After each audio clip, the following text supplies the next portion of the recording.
أعوذ بالله من الشيطان الرجيم. بسم الله الرحمن الرحيم.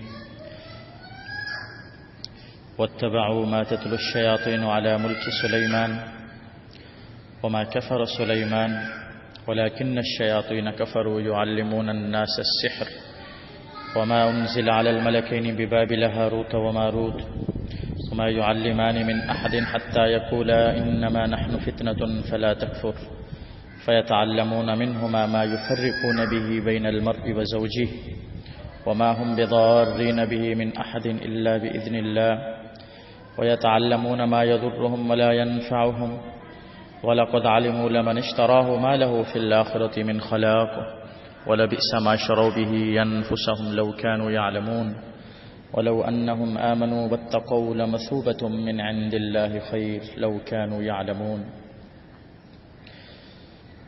اور انہوں نے اس چیز کی پیروی کی جو شیاطین حضرت سلیمان علیہ السلام کی بادشاہت کے زمانے میں پڑھتے تھے، اور حضرت سلیمان علیہ السلام نے کفر نہیں کیا بلکہ شیاطین کفر کرتے تھے، لوگوں کو جادو سکھاتے تھے، اور اس چیز کی انہوں نے پیروی کی جو اتاری گئی تھی شہر بابل میں دو فرشتوں یعنی ہاروت اور ماروت پر، اور وہ دونوں کسی کو نہیں سکھاتے تھے، یہاں تک کہ دونوں کہتے تھے کہ بے شک ہم تو آزمائش ہیں، پس تم لوگ کفر نہ کرنا.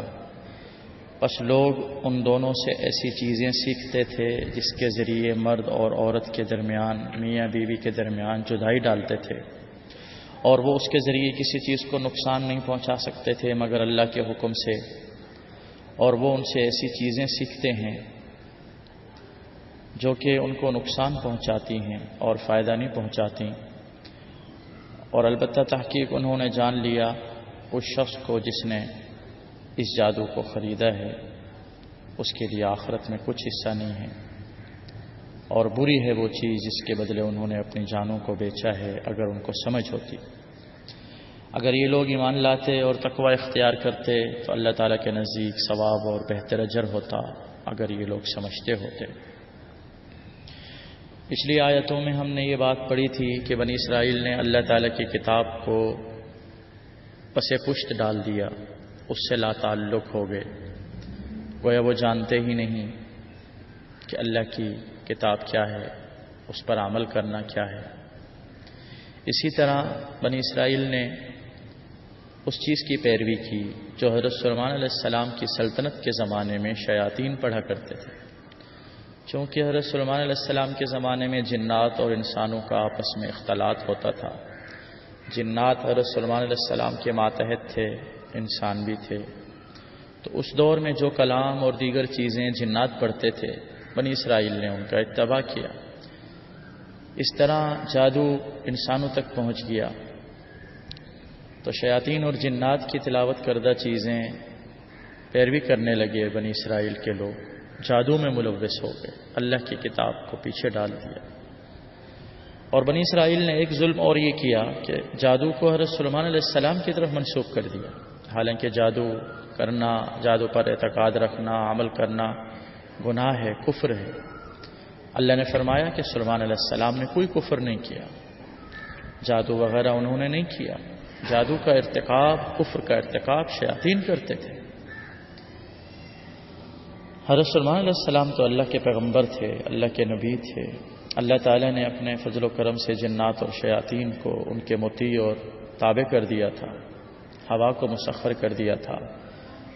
وہ کیسے جنات اور ان چیزوں سے جادو وغیرہ کا عمل کرتے؟ ویسے ہی تمام چیزیں ان کے تابع تھیں، ویسے ہی تمام چیزیں ان کی فرما بردار تھیں. دنیا میں یہ جو جادو ہے دو ذرائع سے دنیا میں آیا ہے. پہلا ذریعہ تو جنات ہیں. حضرت سلیمان علیہ السلام کی بادشاہت کے زمانے میں جادو شیاطین کے ذریعے انسانوں میں رائج ہوا. اور جادو کے دنیا میں آنے کا جو دوسرا ذریعہ ہے وہ ہیں دو فرشتے ہاروت اور ماروت، جنہیں اللہ تعالیٰ نے دنیا میں آزمائش کے لیے بھیجا. یہ دو فرشتے تھے بابل کے مقام پر اللہ تعالیٰ نے ان کو اتارا۔ بابل یہ حضرت ابراہیم علیہ السلام کی جائے پیدائش بھی ہے، اور حضرت سلیمان علیہ السلام کے دور حکومت میں شیاطین نے انسانوں کو اس عمل کی طرف متوجہ کیا۔ دوسرا جو ذریعہ تھا وہ یہ فرشتے تھے جو من جانب اللہ اتارے گئے تھے، لیکن ان کے اتارے جانے کا مقصد کیا تھا، اللہ تعالیٰ کی طرف سے حکمت کیا تھی، اللہ تعالیٰ کی طرف سے وجوہات کیا تھیں، یہ ایک الگ سے بہت بڑا موضوع ہے۔ انشاءاللہ اس پر ہم تفصیل کے ساتھ کل بات کریں گے۔ وآخر دعوانا الحمدللہ۔